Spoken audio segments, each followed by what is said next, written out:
Okay, well, welcome to our live stream of Dinosaur Decapitation. I think we're going to spend a couple of minutes just letting everything connect, and I'm going to just post a couple of links on my computer so that other people have access to the live stream. So we'll be, I can see one person's connected already, but hello to that person. We're going to just set up the other computer.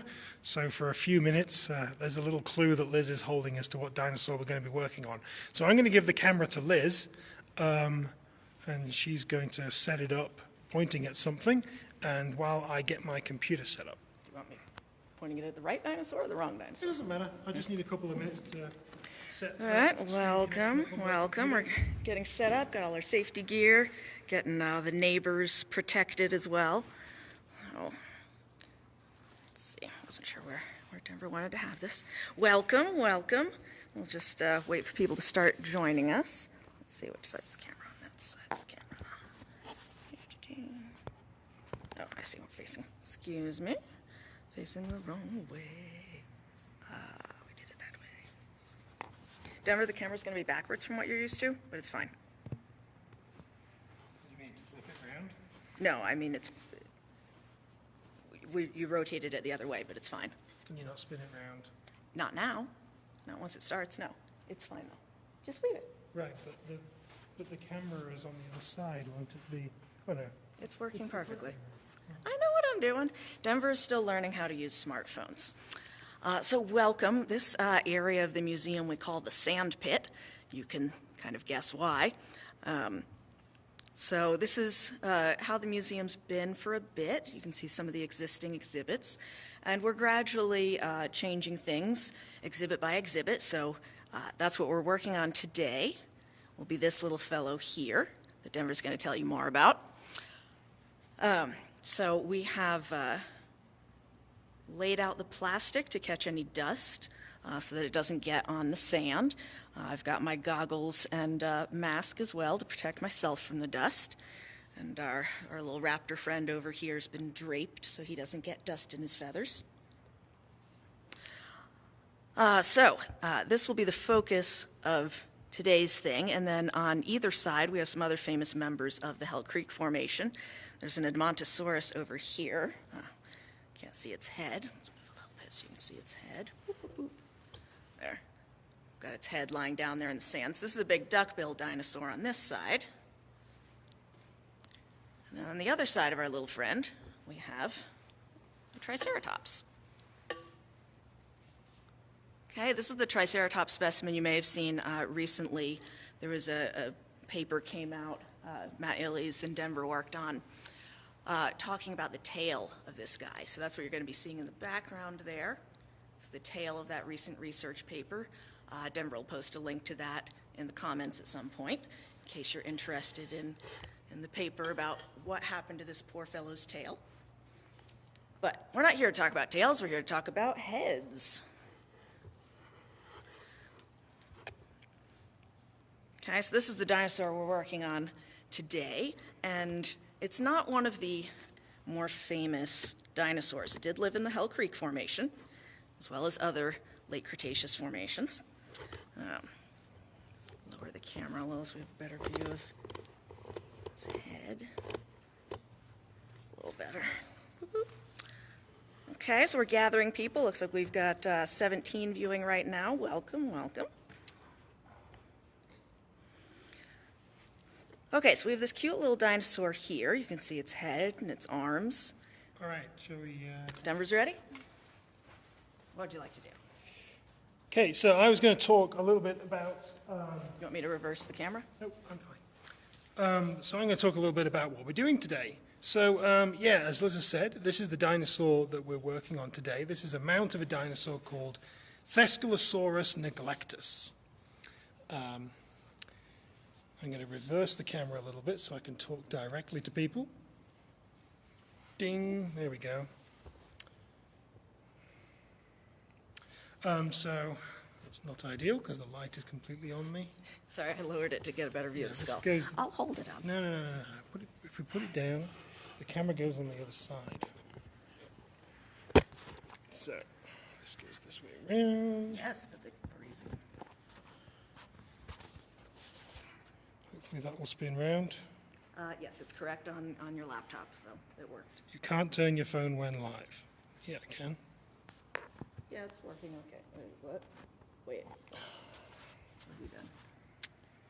Okay, sorry You're about upside that. down. Yes, I told you. Okay then. So we'll be working backwards, I guess. It worked perfectly fine. So what's wrong with that? That works. Yeah, you're getting through the hole. It's okay. Okay, so there we go. All right, so let's introduce this dinosaur. I'm not talking about a tyrannosaur, so that's a tyrannosaur that you can see in the background here. So the dinosaur we're looking at today is called Thescelosaurus. This lived 67 million years ago in the late Cretaceous period, right before the dinosaurs go extinct. So the dinosaurs go extinct 66 million years ago, and our little dinosaur Thescelosaurus here, Thescelosaurus went extinct at that same time, 66 million years ago. That's mirrored, that's what's confusing me slightly. So it lived right here in North Dakota. So it was found in the Hell Creek Formation, so that's 67 million years ago. It lived right here in North Dakota, but also in places like Montana, South Dakota, Wyoming. I believe that their body parts have been found even as far south as Colorado, possibly even south of there. I'm not too sure about that, actually. Maybe someone could tell us. Hello. For those of you who are just joining us, we're here at the Badlands Dinosaur Museum at the Dickinson Museum Center, live from North Dakota. Saw a little message on there. Hello, Bo. Hi. We've got some kids watching. Thanks for joining us. Yeah, so we're going to change how this dinosaur looks today. Why are we going to do that? Well, back in 1891, dinosaur paleontologists from the Smithsonian Institution in Washington, D.C. were out collecting fossils in Montana and the West. And they came across a beautiful skeleton of a small dinosaur. I have a picture of it here.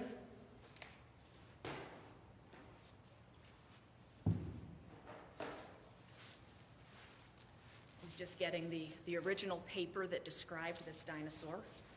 So this is the skeleton that they found in 1891. It looked like this. So as you can see, it was a mostly complete skeleton, but it didn't have a head. Now this skeleton actually sat in the Smithsonian for 20 years, until in 1913, Charles Gilmore, who was the Smithsonian's top dinosaur paleontologist, he had it fully prepared and was quite surprised by how beautiful the skeleton was. It was virtually complete. It just didn't have a neck and a head. So Gilmore described it and called it Thescelosaurus neglectus. And that means, it means the marvelous lizard that was neglected, because he thought it was a marvelous specimen. And he looked at it, and it was one of these small plant eaters, very closely related to a bunch of other small plant eaters that he'd recently worked on. He just recently described the dinosaur Camptosaurus, which is actually from the late Jurassic period, almost 100 million years from before Thescelosaurus lived. So he put a head of a Camptosaurus, kind of sculpted differently, onto the dinosaur in the Smithsonian exhibit.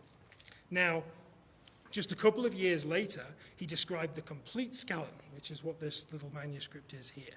And then he decided, oh no, it doesn't, it's most closely related to a small dinosaur from England called Hypsilophodon. So he reconstructed the skeleton with the skull of a Hypsilophodon on. And here is the reconstruction he made here. So here's that skeleton that was described, the nice complete skeleton, apart from the neck and the head were missing. So that's the neck and the head of a Hypsilophodon that was added, because at this time they thought that Hypsilophodon was the closest relative. Well,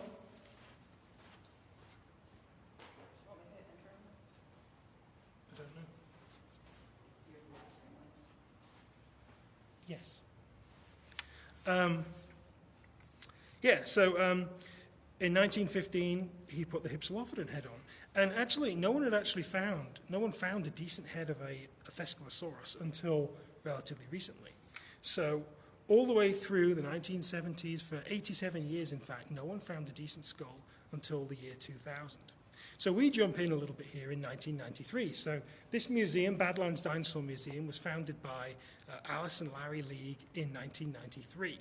And one of the dinosaurs that went on exhibit is Thescelosaurus. So this little Thescelosaurus skeleton was put in, and because no one had found a decent skull up to that point, it was given the skull of a Hypsilophodon. So here you can see the head. Move in a little bit closer. I will just take the camera off and show you the head.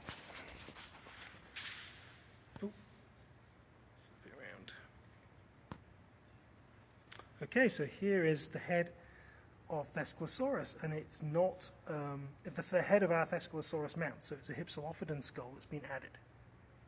So one of the other things I wanted to talk about was the posture of Thescelosaurus. We usually don't have the name on the top of the skeleton, we've just put it up there so you can see it. You might have recalled from seeing that picture on the monograph, on the scientific document, the Thescelosaurus was kind of shown standing up. A bit like a kangaroo. Now, we have people coming into the museum, not quite sure what's going on with that. They're probably fixing something. But in the 1970s, a scientist called Peter Galton, he was studying the posture of dinosaurs, and he discovered that in fact that kangaroo-like posture was incorrect. Now, what's interesting about Thescelosaurus from that perspective is that the Thescelosaurus that was originally found... Here, could you hold the camera a second, please? Thanks. So here's the skeleton that was originally found. Oh, I thought you had it reversed. Excuse me. Okay. And here's the posture that it was reconstructed in. Ooh. So rather different. Can you see those good? Yeah.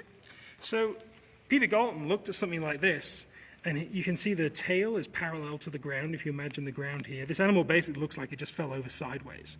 So Peter Galton actually suggested that this was the correct posture for things like Thescelosaurus and larger ornithopod dinosaurs, like all the hadrosaurs and iguanodon and things like that. He suggested the tail was held straight out of the back of the body, and basically the body was running parallel to the ground. So that's the posture that our skeleton is reconstructed in. So what are we going to be doing today? Well, we're going to replace the head of this Thescelosaurus with the more correct skull that we've just bought recently. So I'm going to film Liz working on this. So I came in here a few weeks ago to take a look at what we needed to do.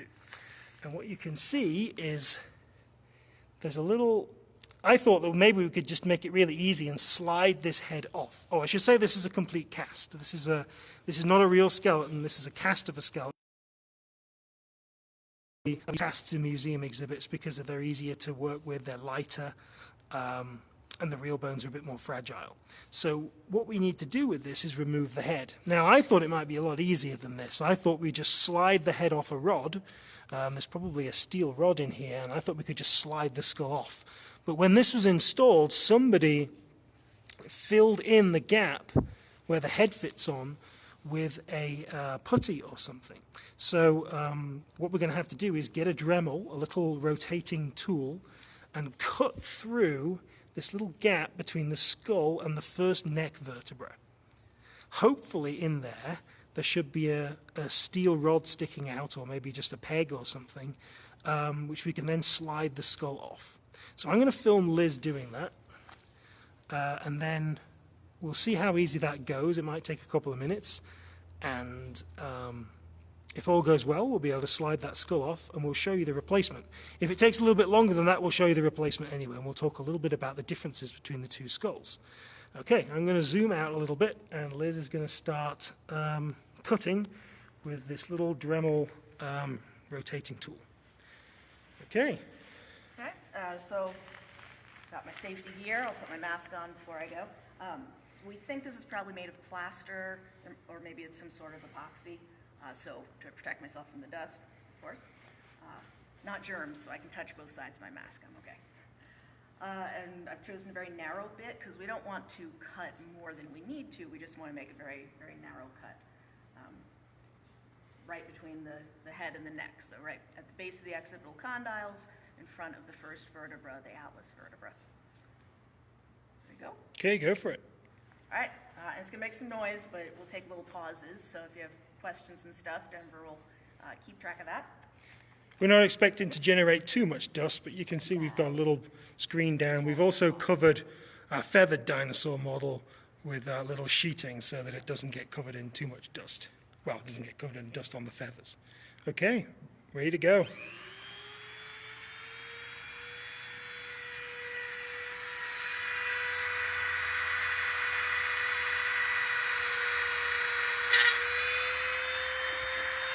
it doesn't work when you're wearing a mask.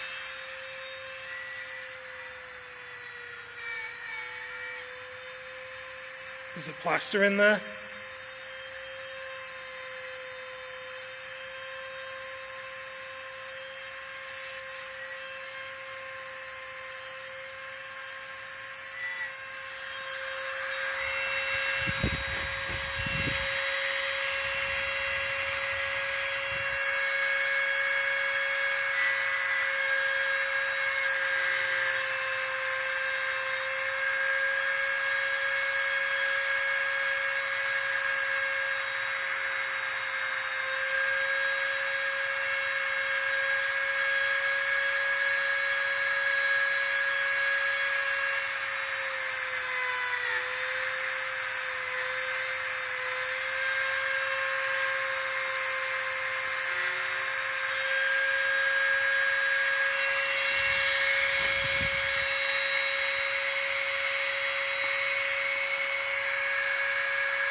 How's it going? Yeah, so there is a metal rod inside, as we expected. It doesn't look very thick, so that should be pretty easy to get through. So most of what this is made of, it seems to be very plastery, a sort of plaster-based resin. It's getting very powdery, but it is kind of plasticky as well. So there's a little bit of shiny metal in there, and it's going really fast, so I'm going to move to the other side of the dinosaur and trim away the resin from that side, and then we'll be able to get probably a different tool and cut the metal. Well, or see if it'll twist off. That's yeah. our first hope, is that it'll twist off. so we wanted to make pretty clear, we didn't know how this was attached before, but usually these skeletons are reconstructed in a pretty similar way. So whoever made this one mostly filled in all the gaps between the vertebrae, which is one of the reasons why we're having to cut through this one. But the skull is usually molded and cast as a separate piece because it's quite complicated, as you can see, with all the different holes and things. So we assume that they molded and cast the skull and then slid it on to a separate part, which is what the vertebrae were on. If we go along to the middle of the back here, this one here, my finger is pointing, there's a little gap there, so this one hasn't been filled, and you can just you can see a small pin inside of there. You probably can't see on this camera, but I can just about see it. And then also here in the base of the tail, there's a little gap, and we can see like a rounded plug in the middle. So we can assume that they're probably using maybe a piece of metal about the width of a pencil, or maybe slightly less than that to secure these things in place. So Liz is going to cut from the other side. In theory, once all the plaster's removed that's filling in that gap, the head should rotate a little bit and twist off. Now, if it breaks slightly, we should be okay. We should be able to get it off. Otherwise, we might have to cut through the metal itself, but we don't really want to do that. Yeah, we'll see. We have little pry bars and things. Yeah. We'll get it off. So this is part of what you do as a museum exhibit person. You just kind of, not so much make it up as you go along, but we don't know fully what to expect. So we're prepared with all our different tools to deal with it. All right, Liz.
Moving it all? I'm not trying to wiggle it yet.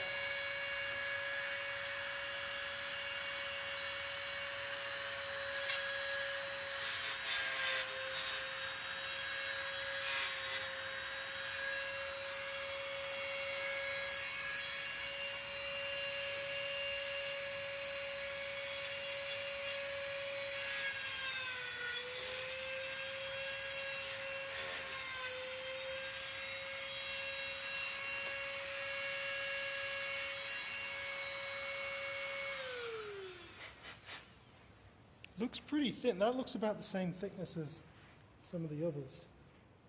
Give it a little twist. Focus.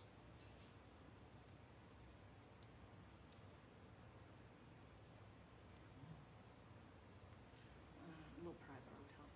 A pry bar. Yeah, a little pry bar. I mean, it doesn't have to crack off completely right now.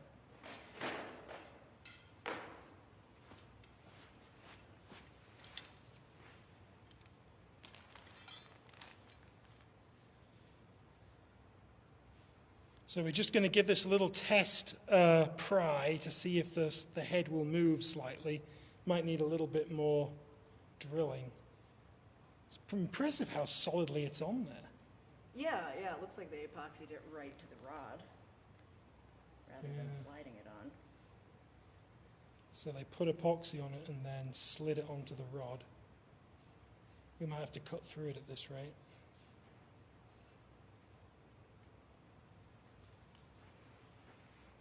Would he be able to get through the steel rod using the tool that's on there? Well, yeah, but I think if I just keep dremeling around it a little more and All right.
on there well.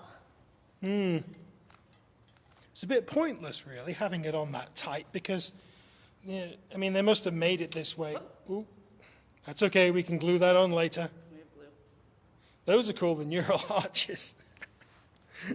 So that's the neural arch of the very last vertebra in the neck, and that one's a special one. You'll see this one here is quite large, and then there's this little one in front of it. So this is called the axis vertebra, and that little one in front is called the atlas vertebra.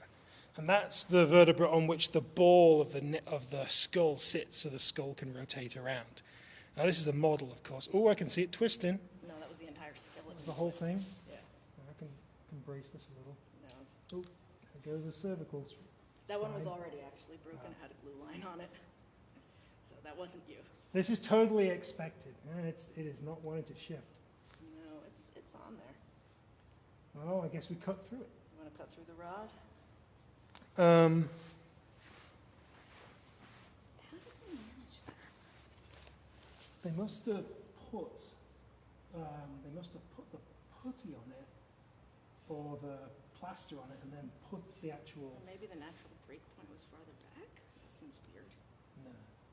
No, because the rod wouldn't go all the way up here.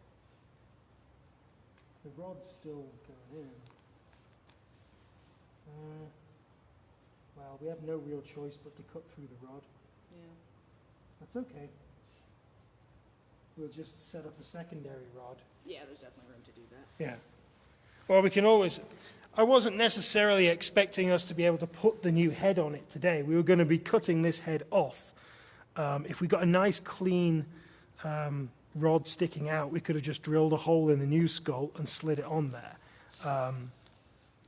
But, you know, we're figuring out how this is mounted. That's part of what the challenge is today, is figuring out how to do this. So what are you getting? You're getting a different blade? Yeah. Just pop the camera off.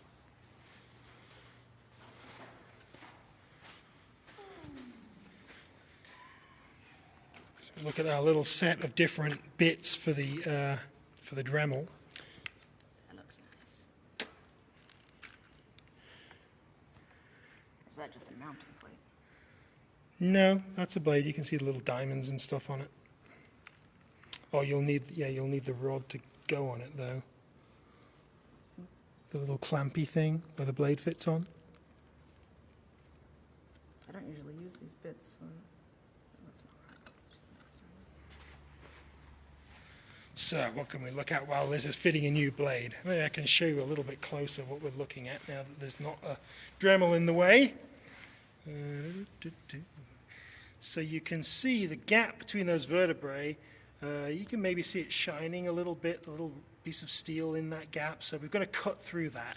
The head doesn't seem to want to move at all. I was hoping that it might twist a little bit in place and it might just loosen up and slide off. Maybe I'll have a little go. I'll just put the camera back on here and have a little twist myself. See if I can make it. Okay. Hold on. One of the best things about being in the exhibit like this is that after you've finished messing around in the exhibit, you have to, it is well sealed on there.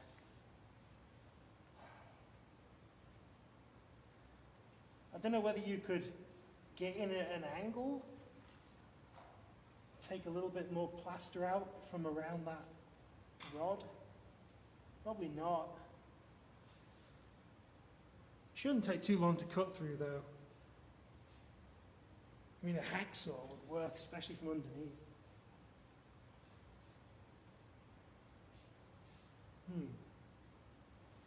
Yeah, when you're walking around in the exhibit in all this sand, we have to bring a broom and then brush all of our footprints out of the way afterwards.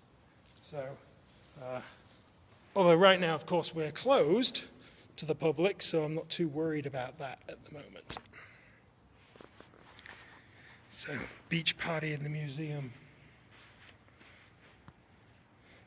Cameras on that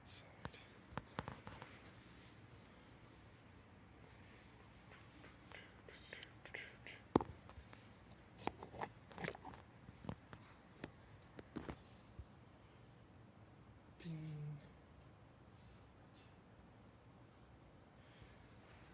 Go. I'm back to having the camera on a stand. How's it going over here? Well, maybe I should show you the new skull that's going on. That'd be a good use of this time, wouldn't it? Let's raise this a little bit, and we'll look at the new skull. Try and find a spot where we don't have the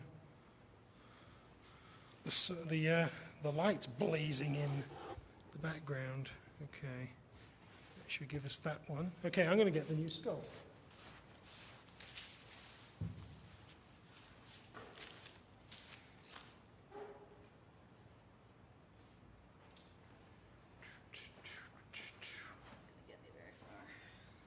It's not going to go in. If you can get a millimeter off each side, get it thin enough. We might have a hacksaw in the lab. We do have some metal saws that we can just put on a hand saw mount. Yeah, I'm going to go to the lab, pick up a few things. Okay.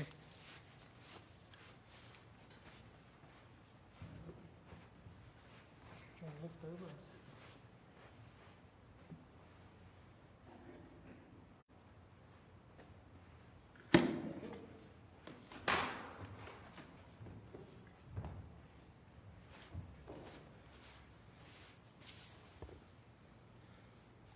So,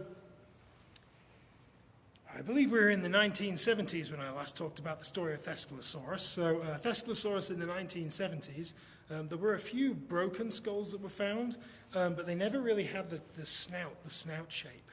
They had the back of the skull and they had a nice lower jaw, and this is some of the work that was done by Peter Galton, who also figured out the posture of dinosaurs like this. But then in the early 2000s, some beautiful, complete skulls were found. In 2000 itself, North Carolina Museum published a dinosaur called Willow. They gave it the name Willow, and it was a complete skeleton of a Thescelosaurus.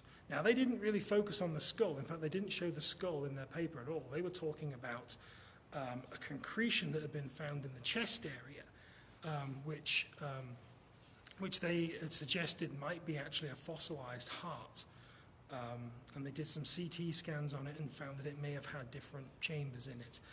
Now, since then, a lot of people have been a little bit skeptical about whether or not this was truly a fossilized heart. They think it might just be a concretion in the chest area that formed. I mean, it's possible that this concretion formed where the heart was, but whether or not it actually preserved the internal structure of the heart is something that's debatable. So I'm going to give Liz the steps back. There we go. So I don't have a cast of the skull of Willow, but I do have one, which is another one of these skulls that was found. So the Willow was found in 2000, or published in 2000, and then I think in 2001, the Museum of the Rockies, where I did my PhD, they collected a beautiful skull from just 100 miles from here in Glendive. And then since that time, there have been a few skulls found by commercial paleontology companies, and this is the cast of one that you can buy from this commercial company. So here is what the skull of Thescelosaurus looks like. And maybe I will hold it next to the one that we've got that Liz is currently well. This might work. We'll see if the blade is actually. Well, we're going back to the saw cam because Liz is sawing away. Oh, this is going to take a while to hand. This is going to take a while.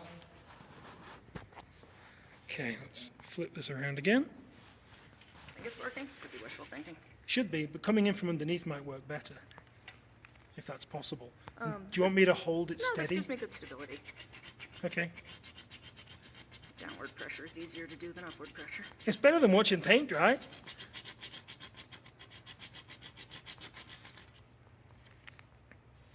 Is it working? Hard to tell. You can get a bigger blade in from underneath. Yeah, I know. This one is very fine-toothed, though.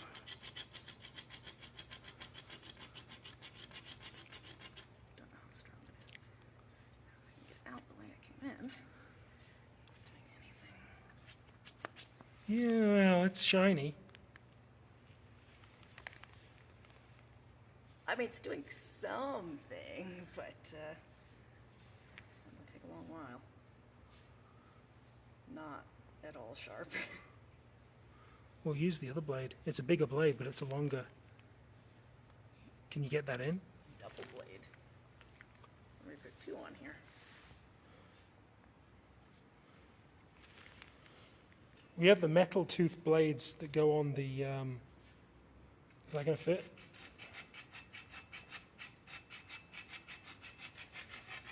Yeah, you just can't put as much force on. Well, I can prop the camera on a.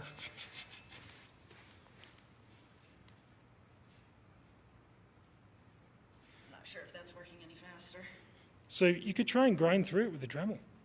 It's got a diamond, a bit on it. You should make it through eventually. I can try. Yeah. All right. We'll try the Dremel on the steel.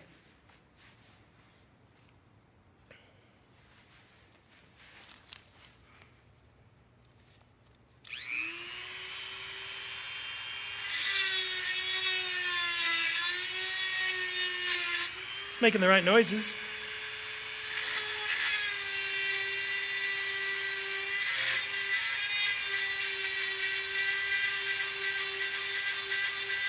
I can see the metal filings coming off, so it must be cutting.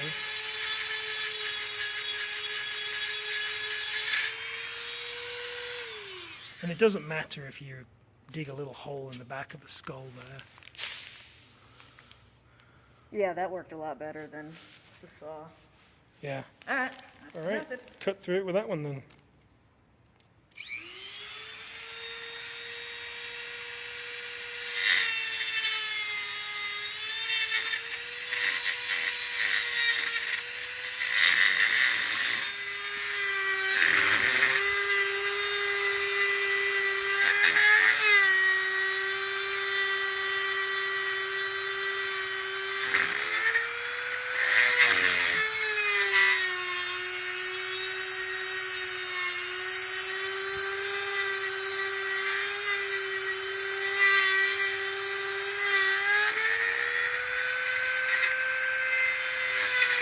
Definitely going.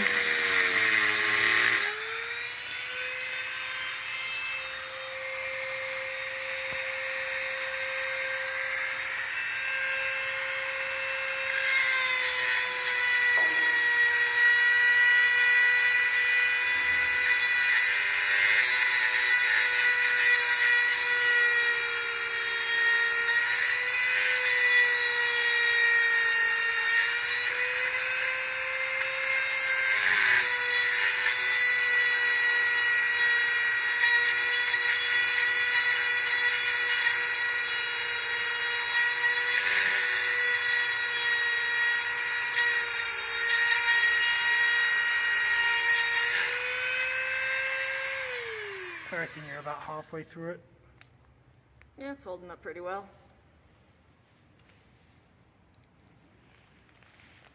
It works. So, if you want to rest, just tell me when you want to rest. Just starting to wiggle. Yeah, well, it'll probably snap at some point. I thought I'd show the 2 different heads side by side. You want to hold that one there? So, this actually isn't the head that we're putting on. On the right, you can see, it should be on the right-hand side. So here's the Hypsilophodon head, and then this is a cast of a real Thescelosaurus skull. And this is off a not full-sized individual, so our mount is probably about 2/3 adult size. And so specifically we wanted this skull because this one is just the right size for our skeleton. But as you can see, it's been a little bit crushed. So it's a little bit flatter than it should be. So when this was found, I got this cast straight away, and I thought, right, I'm going to put that on the skeleton. But the company that makes it have actually scanned this skull using a CT scanner, and then they've unflattened it to make a 3D version of this skull. Kristen says, a pneumatic body saw would have worked perfectly for this job. Poor Liz would have been done by now. Yeah. Well, I'm not putting the full pressure on the tools I'm using just because you can see how this guy rocks. So I'm trying to be delicate and slow. But yes, the other things might have had more power. We are in a very narrow space, and seeing what works. I'm not quite sure what a pneumatic body saw is. Is that one of the ones for... What's a body saw? Is that a reciprocating saw? Or I considered the oscillating saw, the cast cutter, I thought would be nice. This is not producing any vibrations, though. I mean, the damage that's occurred to the neck bits is just gluable back on. Okay, so shall I put that skull back? So I have a 3D version of this skull. I can show you that. You can keep cutting, Liz, and I can just shoot over here if you like. I'm going to put the camera on its stand. Let's see. Flip it around. Put it on. Okay. So this is the skull that we are going to put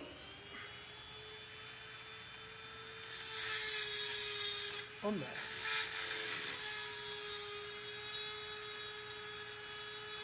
Let's just move it over here a little bit. We can put Liz in the background.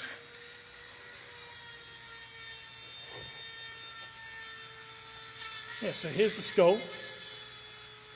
Liz painted this a few weeks ago in anticipation of us putting it on. So it came to us in a kind of greyish colour.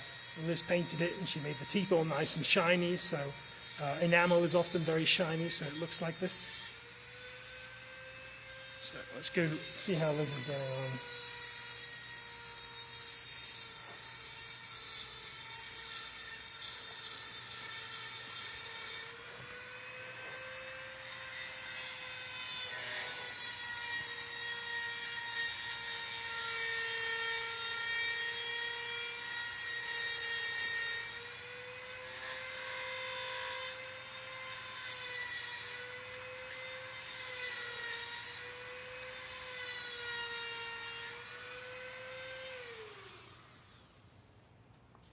Getting through it.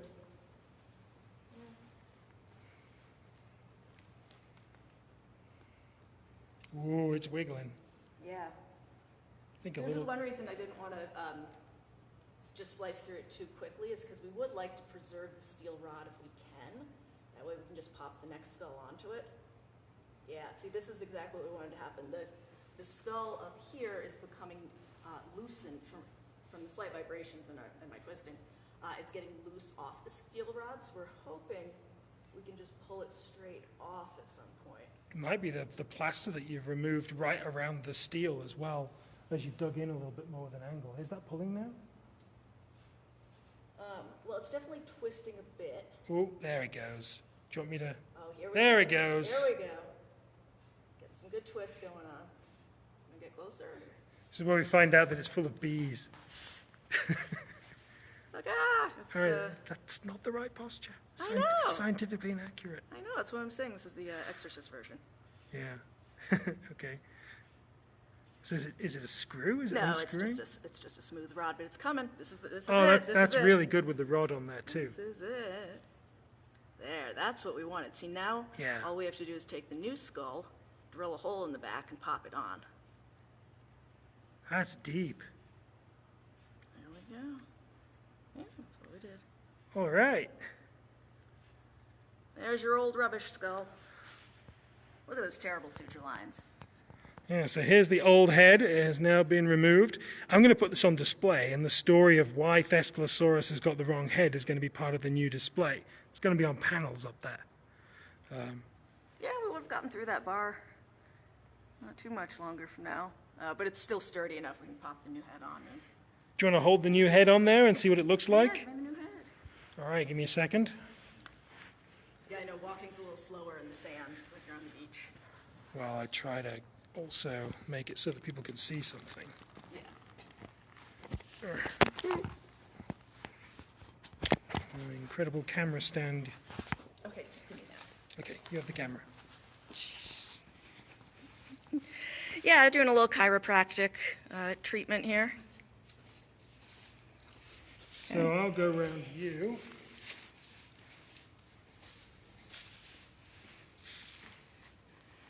So this should go on something like that. Yeah, so you can choose the angle. Do you want them angled down or up? It's going to have to be angled down, something like this. That looks pretty natural. So we get a choice. We should drill in through the, well, that looks pretty natural because Yeah, I like that posture. otherwise it would be something like that. It's all right. Yeah. Well, I have my large drill bit ready, so should I drill it on? If you want to, if you're sure the angle you want to mount it. I mean, the lower jaw's not attached yet either. No, well, ultimately the hole isn't going to hurt this. It's going to need a hole anyway. Yeah. So, Plus, I might want to tweak the paint a little bit. No, it's fine. It really is. It's really good. Okay, I guess I will... Should we move into the lab Sure. where we drill a hole into this? Okay, I can follow you if you want. Yeah. I'm going to leave the lower jaw here. Wire that up. Yeah. Yeah, see, we've got our different skulls here under the butt of the Dromaeosaur. Everyone likes a nice cloaca shot. Woo. That is a really scientifically accurate... It is a very scientifically dinosaur accurate behind. cloaca. You don't often get to see that angle because you can't see it. It's true. It's very hard for most visitors to see that. So that was a special view there. Okay, so we've got our 3 different I'll skulls. just go drill it. You talk. Yeah. All right? Well, you might want to bring the drill here. I mean, you got to match the size. And anyway, yeah. So this is the head we took off. It's getting shadows and things. This is the head we took off. You can compare that to the quality of a real fossil, well, a replica of a real fossil.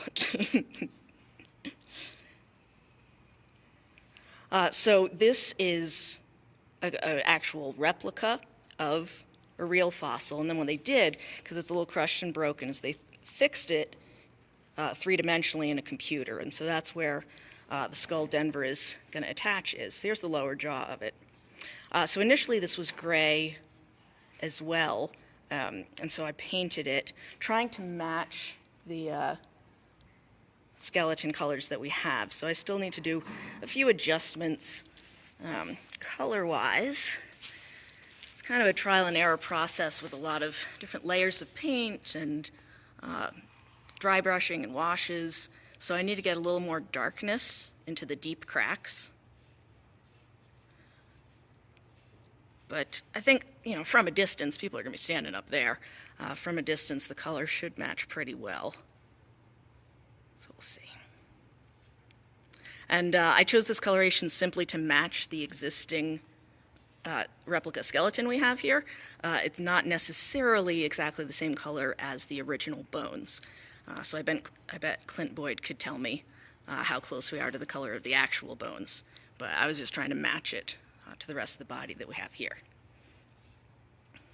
So Denver's going to take the new skull and drill a hole that's going to receive this rod.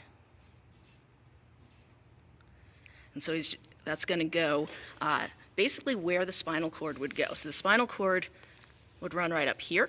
It's in the center, isn't it? Yeah, and then this is in the center of the centrum of the first vertebra. So this is going to have to go into the occipital condyle of the skull, right below the foramen magnum where the spinal cord comes out.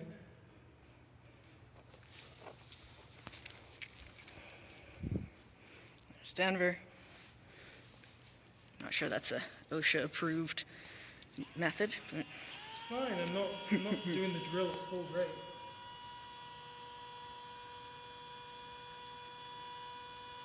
is that just a pilot hole? Because it doesn't look thick enough for the... Yep, it's a pilot hole. Okay.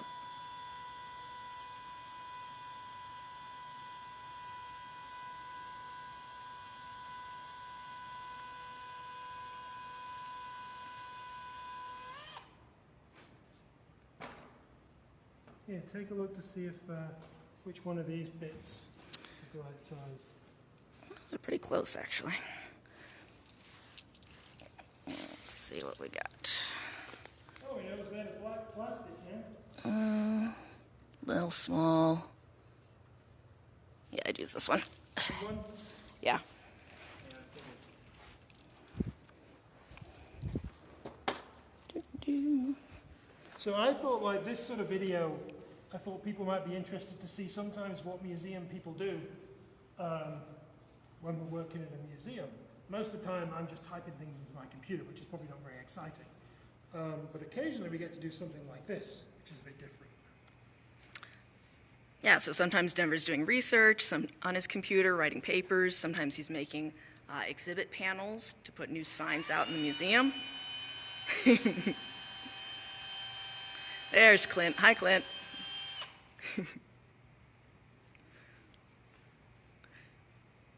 So Clint Boyd in Bismarck is an expert on Thescelosaurus, so we thought he'd enjoy seeing this little update here. And I hadn't got to the Clint part of the story yet. Ah. He doesn't come until 2009. Gosh, that drill bit looks a lot bigger when it's actually on the drill.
Maybe the next video we do should be called Alternatives to Watching Paint Dry.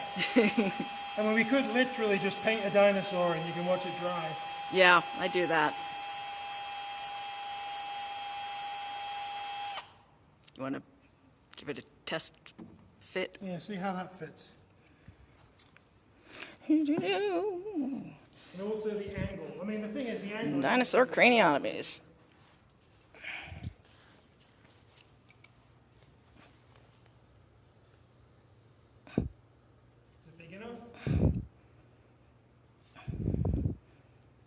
Yeah, I think it's not very deep right now. Oh, no, it's not deep. I'm going slowly. Yeah, I know.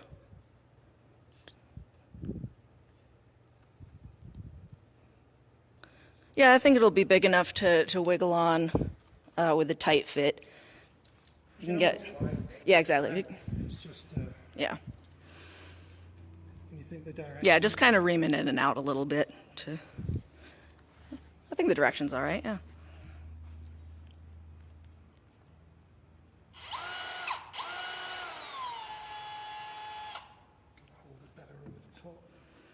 Yeah, the hole right now is very shallow. It's only like a few millimeters.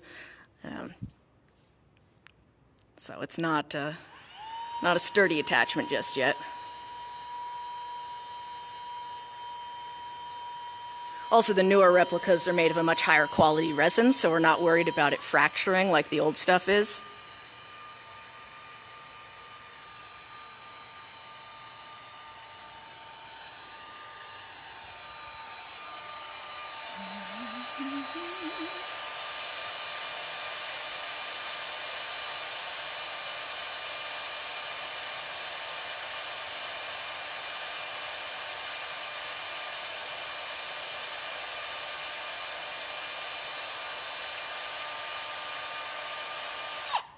See how deep that is.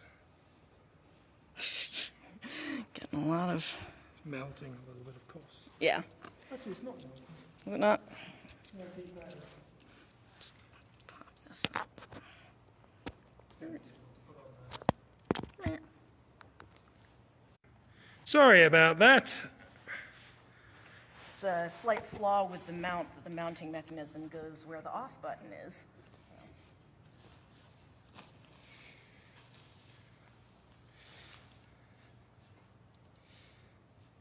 Okay. We also will have to attach the lower jaw, because how's the angle of that? it looks like it's pretty straight. Not that we necessarily want the skull to be on straight. Back in the day, a lot of these dinosaur mounts were reconstructed really boring. You know, they weren't even running or walking. They were just eyes forward, arms by their sides. I call them the military pose. They were like soldiers on parade. They were like stiff. And these days, you can get really exciting looking mounts of dinosaurs doing all kinds of cool things. And that's one of the reasons we can do that is because they're made out of plastic. We mold and cast them out of plastic or resin. And some people say, oh, you know, that means they're fake. Well, the real ones can be on display in cases, as we often have around here. Ooh, my camera fell down. Sorry about that. Yeah, it's good. If you can go another quarter-inch, maybe a little more.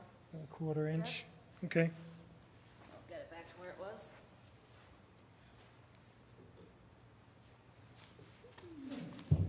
So yeah, this series was not intended as a, we're going to excite you every minute that we're doing it. It was supposed to be a kind of Real-time real-time science. logic at work kind of thing. Oh, I think I am probably safe to take off the safety goggles. Probably have goggle lines all over my face now. I really like these DeWalt ones, though. As someone who wears glasses, it is very hard to get safety goggles that fit comfortably over glasses, and these are really nice.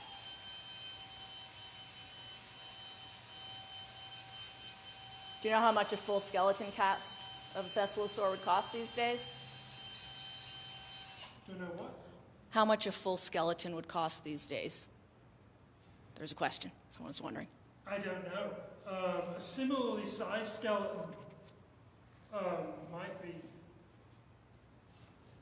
I really don't know. I've seen some crazy numbers out there, like, you know, something like that.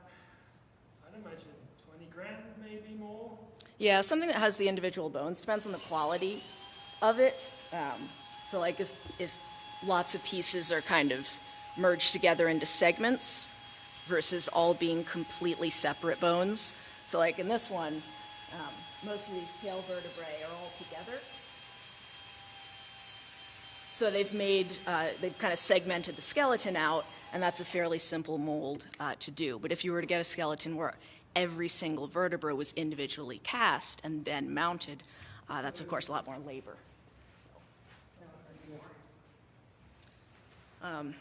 But yeah, I mean, the prices of these things can vary, you know, 10,000 or more, probably. That one there was way more. Way more. That's 20 grand plus. Yeah. At today's prices. Yes, today's prices. And this is one of the reasons why I'm really not all that interested in buying that many skeletons. We don't have that kind of money at this museum. And yeah, it's a lot cheaper for us to go into the field and find things of our own than it is to... It's deep enough. Okay, it's deep enough. Yeah, we get some putty and replace what we took off. I wasn't necessarily planning on doing all the filling and stuff. I mean, Oh, you no, can... no. Would you like some wire? Not really, no. Well, I mean to wire the skull on, the lower jaw on. Not really, no. Well, how do you want to attach it? I was going to glue it. Not right now, not on camera, but Well, I'll get you a little bit of wire and we can just put it on. And then... I just worry about the wire scratching the paint job. Okay. It's such a lovely paint job. I don't want Yeah, to but if you scratch glue it on, then we can't ever remove it. Well, yeah, there's that too. I don't know. Do you want how much do you want his mouth open? Rawr.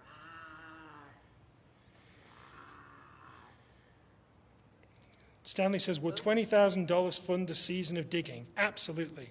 We don't spend that much money on field work at all. That's an awful lot of money, 20 grand.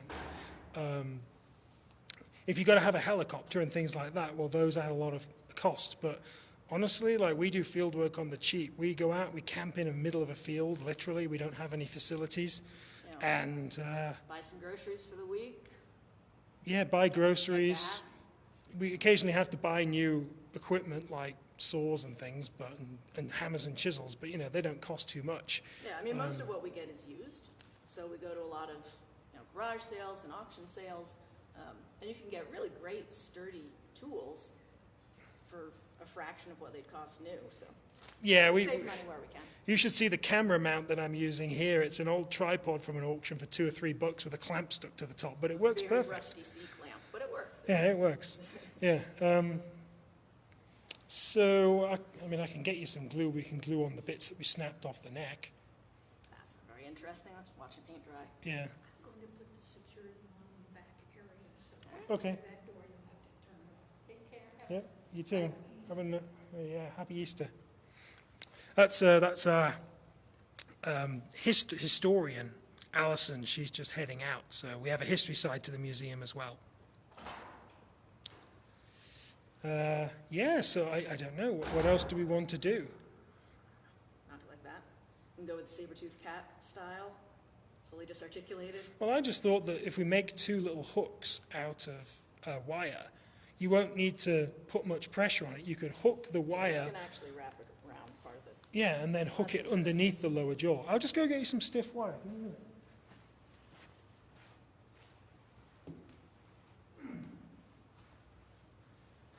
Well, this has worked more or less how I expected it. Bring some wire cutters too. You want wire cutters? Well, if you're bringing wire, yeah. Okay.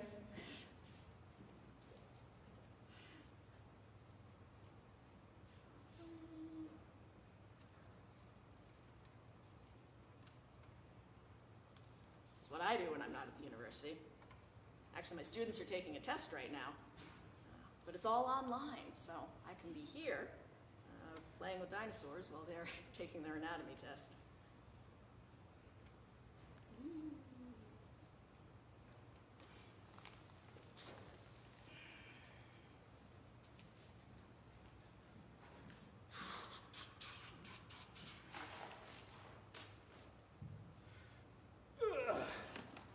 Brought half the lab out here.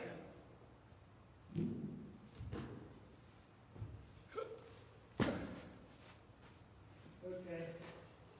And also, how far forward does the lower jaw attach with a bit of wiggle room here? Well, like get the quadrates lined up. That's what we want. Not right at all, do I? That's what I'm touching. There we go. Just make the quadrates touch. It doesn't really matter what the front is doing. I don't really like my dinosaurs running along with their mouths wide open, like ah. I think that looks a bit daft. Heck of an overbite. Well, it's. Don't forget, this has been modelled and then 3D printed. So, you know, sometimes it's a bit of a compromise. I think when I worked in television, we were making some crocodile skulls, and it was very difficult to get them to have the teeth line up properly when the jaws were closed. So it was always much easier to line them up with. So where do you want the wire? I mean, only internal, like on the coronoid process? Or? Well, I just thought if you loop a piece of wire over the middle of here, and then just stick some little hooks that go back here, it'll hold itself on. Okay, yeah, I see. We have plenty of wire, so this is the thin wire. It might not be strong enough. Hey, look at that, it floats.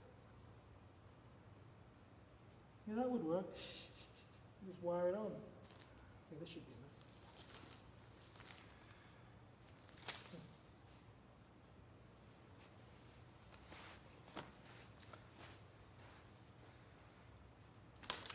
Yeah, I'll keep that off. And so loop the wire up through the pallet. Or pterygoids. Just take the lower jaw off. And then if you bring this up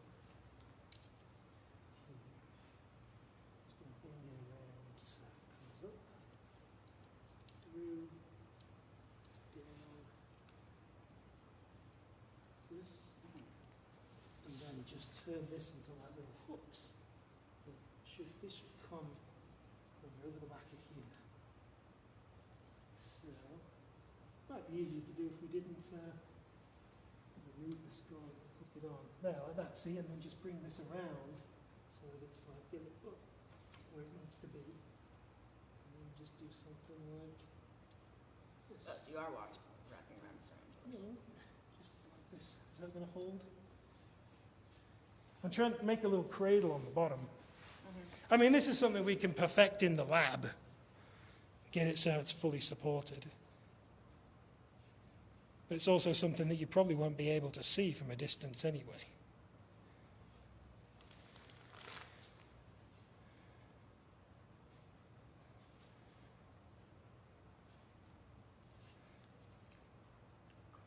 I mean, as a prototype. Yeah, as a prototype.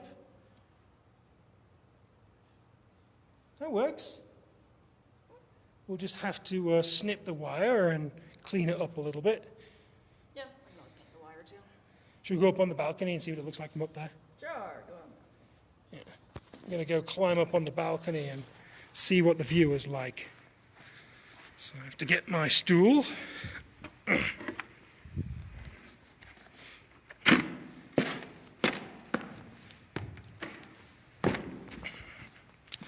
Okay.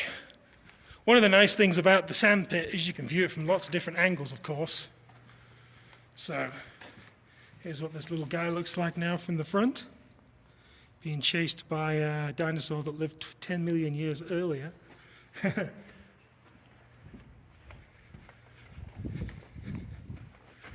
There's a geological map of North Dakota. We are currently here.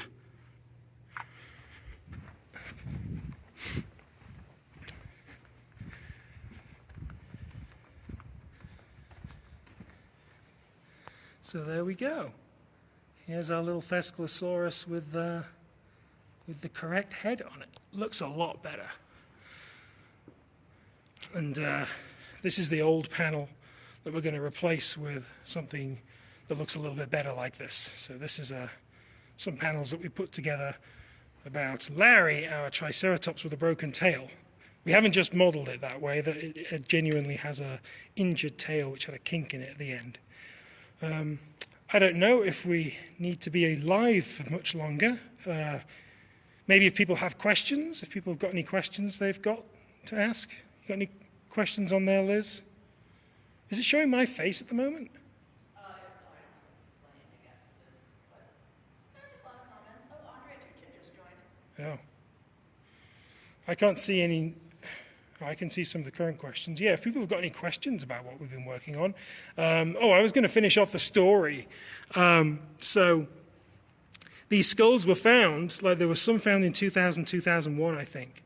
But they weren't described until the year 2009 when Clint Boyd, who is the curator over in Bismarck, North Dakota, he described those skulls. And the science of Thescelosaurus has really progressed a lot since that time. So we used to think of these small plant-eating dinosaurs as hypsilophodontid grade or hypsilophodon type dinosaurs. But what has really come out in the last few years by studying these beautiful skulls and more complete material of close relatives is that North American small ornithischian dinosaurs like this actually form a separate group called the Thescelosauridae. It's a family named after Thescelosaurus, or some people call it the Parksasauridae. And there's two groups. There's the Thescelosaurines, like our little friend here, Thescelosaurus, and then there's these very closely related forms called Orodromines, which are really cool, actually. I got friends who work on those. L.J. Krumanacker in Idaho, he digs up one from Idaho. It's Idaho's best-known dinosaur. It's called Oryctodromeus. And what's really cool about the Orodromines is that sometimes they're found preserved in their burrows. They're burrowing dinosaurs, so they're preserved fossilized in their burrows. And LJ's been finding all sorts of cool Oryctodromeus material, and he's starting to find nice material from some of the other animals that lived in that environment. So that's a little bit about what we know about Thescelosaurus. And I think what was cool about the new skull, maybe I'll climb down there again, I'll climb down there again. But the new skull, for me, what's really cool about it is that it has this little pointy, narrow snout. And that's really interesting. It's Hypsilophodon doesn't have a pointy snout like that. And also one thing I think is quite cool is the separation of some of the teeth. I'm going to go down there so we can look at that cast of the skull again. There's the old skull that we cut off next to the new skull. Liz did the paint job on the new skull, so if it doesn't match perfectly, it's her fault, but I think it looks really good. And where did the Thescelosaurus skeleton come from, probably? This is a replica, right? I don't know, because individual bones of Thescelosaurus are not rare. It's quite common to find their vertebrae and things like that. I found a beautiful leg back in 2008, complete articulated leg. Things like that aren't too rare, but beautiful skulls are. So this one is probably what we call a composite, where it's been made of lots of different skeletons that were cast, other than the fact that it didn't have a head. So let's go down there and we'll look at that skull again.